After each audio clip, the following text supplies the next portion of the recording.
Hello and welcome to 5-Year Club video number 317. Tonight we will be reading and discussing another article that one of my friends posted. My parents give me $28,000 a year. Well, that's the article title here. And let me go open up and get the article title for you. Because sometimes articles are titled one way when they're posted somewhere, like when they're advertised on a news website, and then they are titled in a different way on the actual title page because the publisher is looking for the catchiest, clickbaitiest title that'll get you to click through on it, but that wasn't necessarily the title that the author really cared about and picked. Okay. So the article, as titled when posted on Facebook, is called "We Need to Talk About How Family Money Can Make or Break an Arts Career." Yep, okay. We need to talk about that. Need. Not it's a good idea to talk about that, it's need. All right. My parents give me $28,000 a year. My parents always told me to follow my dreams. It's good advice, but could someone without family money afford to take it? By E.J. Roller. This is from Vox, November 12th, 2018. Not long ago, my wife, a composer, asked me if I would ever advise a student from a low-income family to pursue a career in the arts. I am a writer, librettist. I'm not sure what a librettist is. Let's go educate my ignorant ass. Librettist. Okay. The writer of a libretto, okay? And a libretto is the text of a work such as an opera for the musical theater. Okay, so it's a musical theater author, cool. So that's nice. Okay, I'm a writer, librettist, and an arts and literature teacher. I thought the answer was obvious. What do you mean, of course, but they don't have money? If a student were really passionate and talented, she'd figure out a way. That's always been something my parents told me. Think about what you'd do if money were no object, and then work hard. You'll find a way to make money. Your parents give you $28,000 a year. They paid for your tuition. They made it possible for you to do what you'd do if money were no object because money was no object to you. I got a little defensive at this point. Well, my parents did it themselves. They started out with nothing. My dad worked at a bookstore and taught himself to program computers by reading books about it. He started 2 companies, one from his garage. My mom helped and provided additional income by teaching. Right, your dad loved technology. He loved business. He did not try to go into the arts with no money. Do you think it would have been the same? Do you really think it would have been the same? You sound like a Midwestern grandpa, I said. Not mine. He was the one who said the thing about what if money were no object to my dad in the first place. But like a stereotypical conservative Midwestern grandpa. It's time you quit that artsy-fartsy stuff and get yourself a useful degree. Well, what? You would tell a low-income student to go for it. Take out the loans. The truth is, I've never actually been asked that by a student from a low-income family, despite the fact that I have taught English drama and opera composition in low-income communities, and a few students have even enjoyed my classes. The reason, I'm guessing, is that, for the most part, you've already ruled that out, likely because they've already ruled that out, likely because they have never met someone who actually acts, sings, writes, or plays an instrument for a living. Usually, students say they want to be doctors or social workers or lawyers, sometimes professional athletes. When students tell me they want to be professional athletes, I always ask, what's your backup plan? Sure, some might make it, but most won't. With sports, though, it sorts itself out pretty quickly. The students get the college scholarship or they don't. I don't really have to discourage them. I just have to say, maybe have a backup plan. Maybe have a backup. But if students want to pursue the arts, they may be accepted into an arts program without a scholarship and find themselves $200,000 in debt before realizing they aren't going to be able to get a real paycheck with their arts degree. at least in the next decade. Sure, there are exceptions, but for every exception, there are many more people who are impoverished by their arts education or by working part-time or temporary jobs as they struggle early in their careers. Don't you think conservative Midwestern grandpas occasionally have a point? It's not a point that I concede lightly, but my wife, who lived with student loans, pushed me to continue thinking beyond the often unrealistic narrative that all it takes is talent and work. We want diverse voices in the arts, but we don't like to talk about money. We spend a lot of time in the New York City theater scene talking about ways to create more performance opportunities for new voices, meaning historically underrepresented groups such as women and people of color. We talk about ways society as a whole tends to favor straight white guys and how that manifests itself in the arts. And while these conversations are important, and while I agree that society is often skewed to favor those SWGs, bless their hearts. Yeah, this is bless their hearts is like a southern way of saying like fuck you. It's amazing how little time we spend discussing the largest, most obvious barrier to new voices in the arts: money. After college, I was expected to earn my own living. My parents had paid for tuition and room and board through my undergraduate degree in English at Yale, which, because we didn't quite qualify for the school's generous financial aid, meant something like $180,000 for 4 years. I was able to graduate debt-free, unlike 71% of American students who graduate with student loans. After school, I worked as a receptionist, then as a public high school teacher and coach in Baltimore, making around $45,000 annually. For me, it was plenty. My rent was low. I never ate expensive meals, almost never shopped for clothes, bought my groceries from Aldi, and was able to pay off my heavily subsidized MA in writing at Johns Hopkins. Baltimore City paid 75% of my master's degree cost. I covered the rest. I was able to pursue my goal of writing in a very part-time way during the academic year and in a more serious way over summer breaks. I finished drafts of 3 novels and a short story collection, but I didn't have time to think about publishing my work. I didn't have the energy to do the submission, rejection, revision routine, an extremely time-consuming, somewhat expensive process with low returns. I didn't have any connections to the publishing industry, and I didn't have the time to go to conferences or do additional networking. So aside from a couple of stories that I managed to get published in small literary magazines, most of my work sat on my hard drive, where it still is today. Then my dad received several $1,000,000 from his shares in the sale of his second company. That's when my parents told me they were going to give me about $2,000 a month. Ultimately, this grew to $28,000 a year. $28,000 is a dollar figure familiar to children of the wealthy. It's the maximum amount a couple can give to an individual tax-free. Wealthy individuals are frequently advised by their accountants to do this to avoid the quite low inheritance tax. It results in free income for wealthy kids. I don't even report it to the IRS, and that's entirely legal. I could get this money every year for the rest of my life, or as long as my parents choose to give it to me without having to lift a finger. I took the money, spent part of it helping my then boyfriend pay off his student loans, and then put the rest in the bank. After 3 years of teaching, completely exhausted from my crazy schedule and the emotional toll of teaching in a broken system, and frustrated by my inability to finish or publish any major projects, I decided to move back to Missouri to see if a normal 9-to-5 job might leave me time to pursue my creative writing career. It didn't. I still couldn't find a foothold. I ultimately managed to scrape enough time together to self-publish a novel, but I didn't have the extra time to market it. Despite positive reviews and feedback, the book didn't sell many copies outside of my friends and family.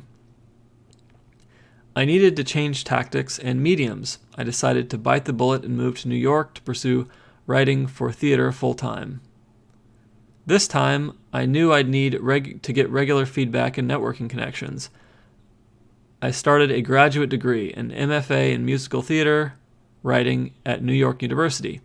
My parents agreed to pay the remainder of my tuition after a small scholarship, spending another $70,000 or so for the 2-year program. I was nervous, but I was driven, and I had enough money, $28,000 a year to be exact, that taking a risk wasn't exactly risky.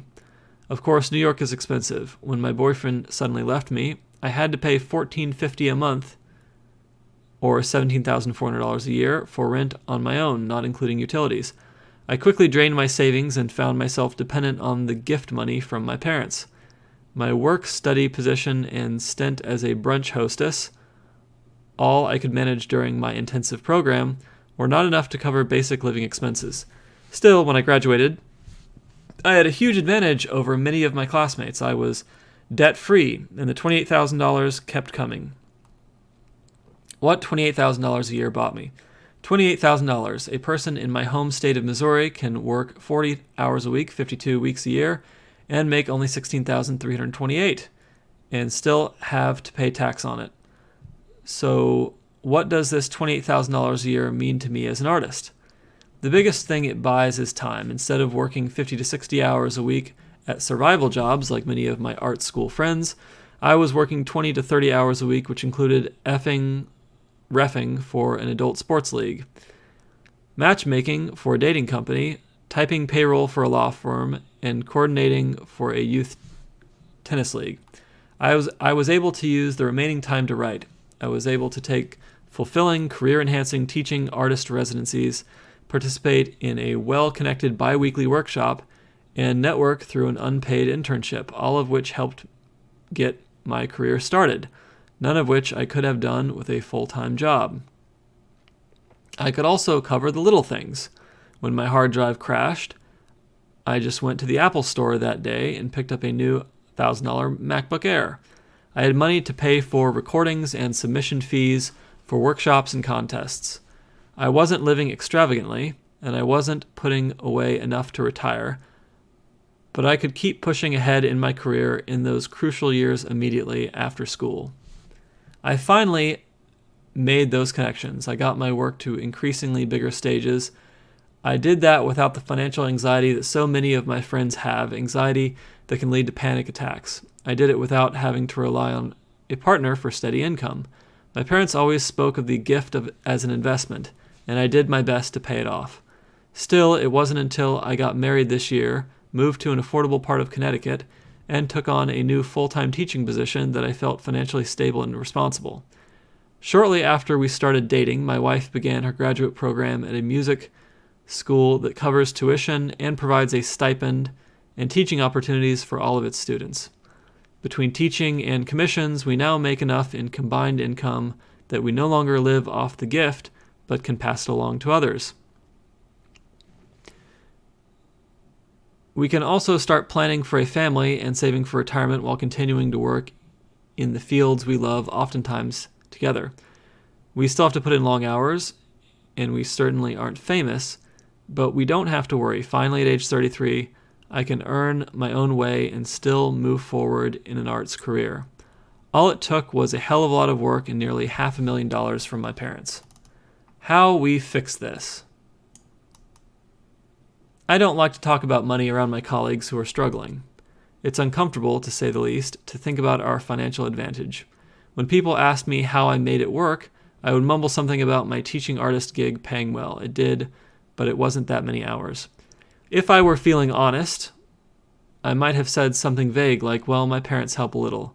When the talk went to student loans, I would go silent or say something super helpful like, well, almost everyone has them, so they probably won't hurt you in the long run, or yeah, it's a crisis. But I think it's important for us to have real numbers to think about, which is why I'm sharing mine. We should understand the reality of the situation we're in, or rather, the different realities of the situations we are in. My friends are out there hustling and making all kinds of sacrifices to get a foothold, and when it's not working, feeling like failures. Their voices are the new voices we are losing. Theirs and the those. I guess it was a difference between and theirs and the voices, or and theirs and those. So she couldn't decide which one. Theirs and the those. of the people who gave up long before. Theirs and the those of the people. Okay. Musicians who couldn't afford lessons to begin with. Actors who couldn't pay rent and eat on temp work. Singers who couldn't afford to go unpaid young artist programs. Writers who couldn't afford to take a risk. There is a romanticized view of the bohemian lifestyle, but it's one thing for a person to go for a while subsisting on ramen and food squirreled away from work events if she knows she has a family, a spouse, or people she can fall back on, or a regular paycheck ahead of her. It's quite another if she doesn't have that support, or if she has others she needs to support. So many potential new voices fall into these categories. Many of them are also the new voices we frequently speak about, people of color, queer people, or women.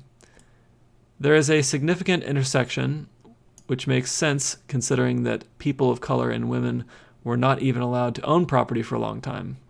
Many white men had a huge head start, similar to the head start I have now despite being a queer woman.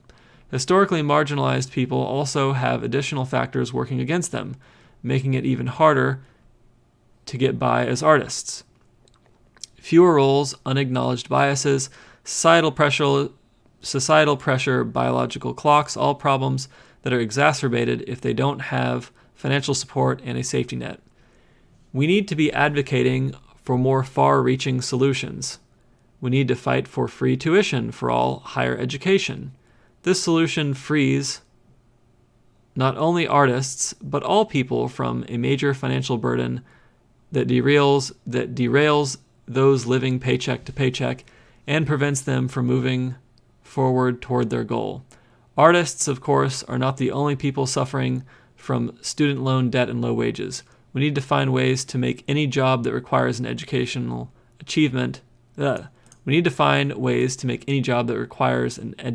investment accessible to all in a financially responsible way. These solutions cost money, but it's not hard to see where the money is. Wealth inequality is mind-boggling and getting worse. At the very least, we can require the children of the wealthy, people like me, to pay a reasonable amount of taxes on their income. Employers and contract workers have to report wages of $600. Why wouldn't we require rich kids to report gifts of $28,000 and pay taxes? We can also lower the amount of inheritance that can be passed along tax-free upon death. The latest tax bill just increased the amount that kids can inherit tax-free from their parents from $11 million per couple to $22.4 million. Money above that is taxed at 40%. That's $22.4 million of unearned income for the children of the rich. Well, if you have $22 million. The wealthy, including my parents, pay taxes when they earned it, of course, and they are entitled to give it away as they please. But we adult children of the wealthy should have to report our income regardless of the source. If we work to reverse this income gap through public policy, we also help disrupt the feudal artist-patron problem, which again is a barrier to new voices. People other than a handful of wealthy donors and producers might be able to have a say in what is funded. People other than the wealthy might be able to afford tickets to performances. I know it's incredibly difficult to bite the hand that feeds us, but if we don't, we will never be able to feed ourselves. We can't be free if we are constantly in debt. I do not want to continue teaching in a world where I have to caution a talented but poor student against pursuing a career in the arts. I don't want to succeed as an artist because no one else can afford to hang around. I want to be surrounded by art that I can't even imagine, by truly new voices, by perspectives that I have no access to or that have no access to me. It will make me a better artist and a better person. Everyone will benefit deeply and meaningfully from sharing, even those of us who stand to lose an initial competitive advantage. This essay is adapted from a blog post. Right, so this is an essay that I disagree with quite a bit. And I think that this essay is a reflection of the author's experience, and the way that she views the problem is very different from the way that I view the problem. Number one is not everybody can be an artist, right? Like, if everyone is doing creative writing, then there is no one to supplement the income of creative writers, as she is suggesting. There is no one to pay for that free education, as she is suggesting. And I think that that is an important point, because I don't think that you should pursue a profession or approve of a profession that requires other people to subsidize you for you to survive. I think that you need to be doing something that is economically productive enough to support yourself. And if it's not economically productive enough to support yourself, then I'm not sure that is a profession. It may be a hobby, right? And, sure, you may work a job that pays money and then try to be a writer on the side and get published. And if you write stuff that's economically valuable that people will buy from you and you receive money from that, then your writing career can get going. But choosing not to work that job where you are providing economic value to other people, right, where you're essentially contributing to the system, you're contributing to the economy, it makes you a mooch. You're just a selfish mooch, and like whatever you want to call yourself, right? Like whether you're a writer, whether you're a blog writer, or whether like you like to put handprints on something in many different ways and you think that's extremely interesting but nobody else does, right? Like there's not a lot of distinction between those two things. You can't do any arbitrary thing and call it a profession and say that it's worth subsidizing and that it's worth getting paid. Right, so how we fix this, right? And essentially the solution that she's pointing out to how we fix this is we take money from people who weren't artists and we give it to artists, right? The vast majority of people who are going to be worth $20 million, $10 million, as I've discussed in other videos, they're not artists, right? They're typically they're business owners and they're bankers. And they're people who did finance careers. They are deal makers. They are people with some mathematical expertise, traders, expertise in marketing and selling debt and constructing collateralized debt obligations and other really boring things. And these are people who most definitely, some of them could have been artists. And instead they said, I want some money, so I'm going to go do this really boring banking thing. And the trade-off for that is that I get money. So because you didn't choose to go and, work in those industries, suddenly you deserve the money from those people to subsidize your choice? No, I don't think so. That doesn't make for a sustainable economy. One of the reasons why America has creative writers, one of the reasons why we have so much excess capital in general, that we have a very wide variety of career opportunities, is because, strictly speaking, we are very productive and we make a lot of money. And the reason why we're very productive and we make a lot of money is because the system rewards people who are productive and punishes people who aren't.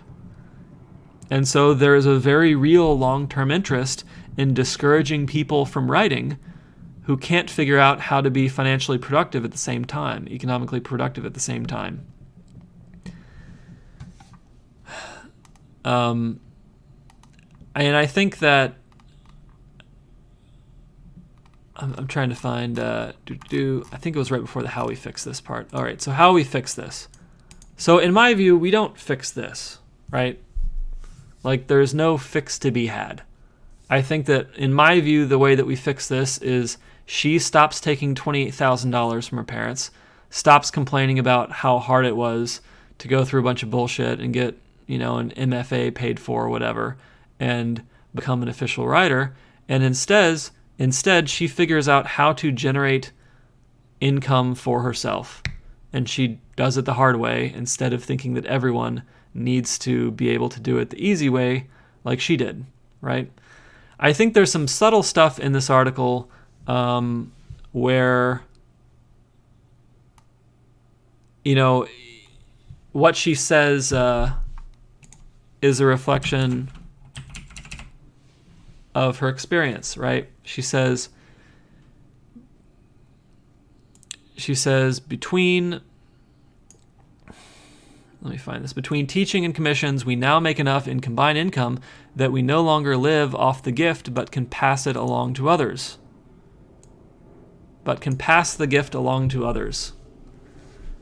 Right? Now notice that she's not talking about making enough money that she can give a gift.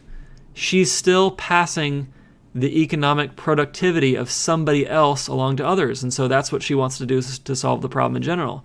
Except instead of giving her parents' money to someone else, now she wants to give the money of somebody who went into engineering to someone else, or someone who went into finance to somebody else, or somebody who went into medicine to somebody else, or somebody who went into law to somebody else.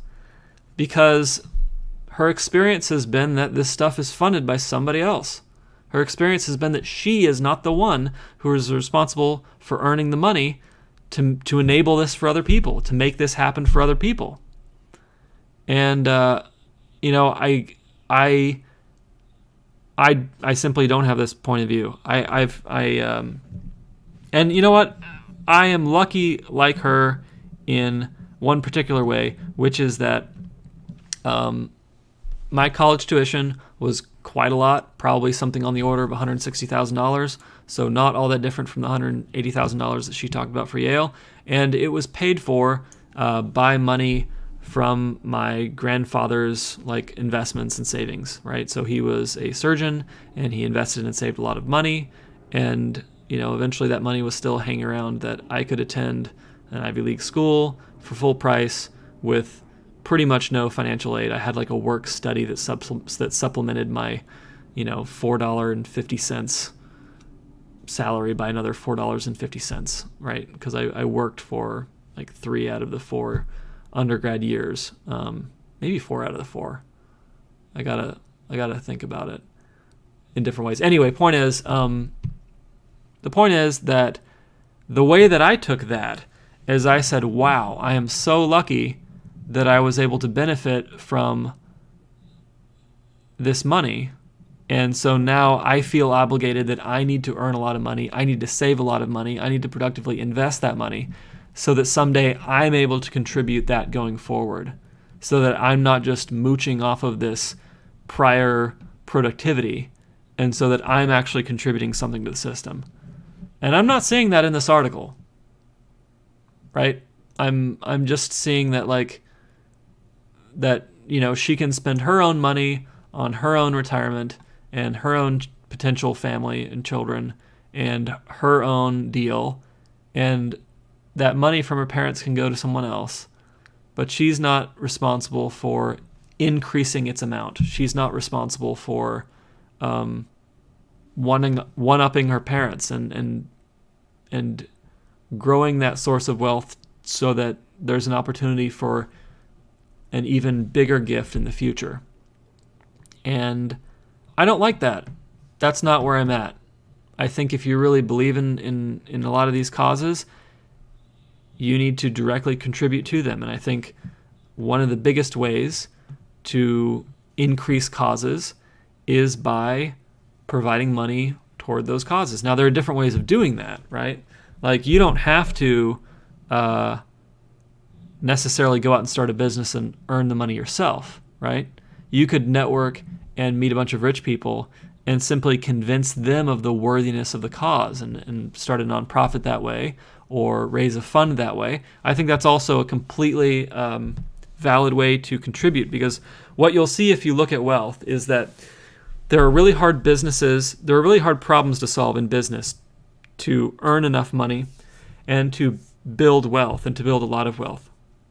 And then once you have a lot of wealth, $5 million, $20 million, $2 million, whatever it is, more than you're going to spend in your lifetime, then there is an equally large problem, which is how do you productively deploy that wealth back into the world to produce a result that you want before you die, right? Because this is what happens. You die with $100 million, you're dead. You're not going to get to keep that money or spend that money or influence that money. Somebody else is going to get to influence that money. And if it's some dumbass, child of yours who wants to buy a $100 million mansion or a $50 million yacht or whatever, then that money is going to be wasted on some incredibly expensive yacht that only benefits like 6 people or something stupid, right? And so I think that you really want to leave the world not with a giant pile of money, but with either a business that does something productive continuously and has rules so that it'll exist and continue to benefit people beyond your death, or you need to invest that money in some kind of nonprofit that is accomplishing something that you want to happen in the world, that you think is a worthy thing to happen in the world, so that when you die, you're like, well, at least I fed those kids. Whatever it is. You can see this with the way that Zuckerberg, Bill and Melinda Gates, Warren Buffett, with the way that they all look at managing their wealth in the long run. And they need help. They need help. They need efficient nonprofits.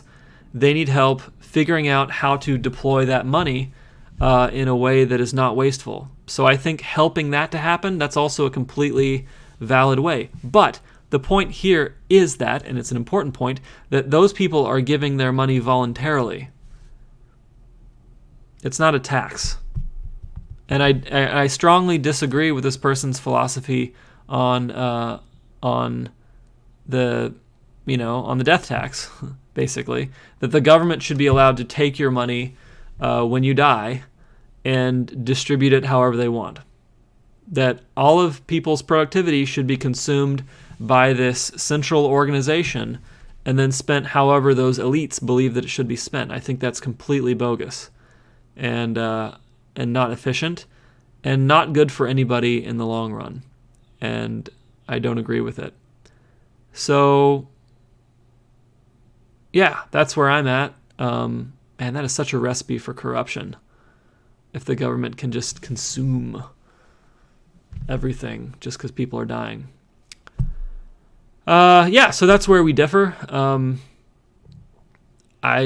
I think regardless of whether somebody has a passion about art or music, which I certainly do, you have the responsibility to build wealth at the same time. You have to figure out both problems. It's not optional. You can't choose one or the other. You have to always choose both. And it's not an easy problem, but nobody said life was easy. Alrighty, well that is it for 5-Year Club video number, I think it might be 317, I don't remember. I always forget this at the end of the video. 317 it is, yeah. Have a fabulous evening.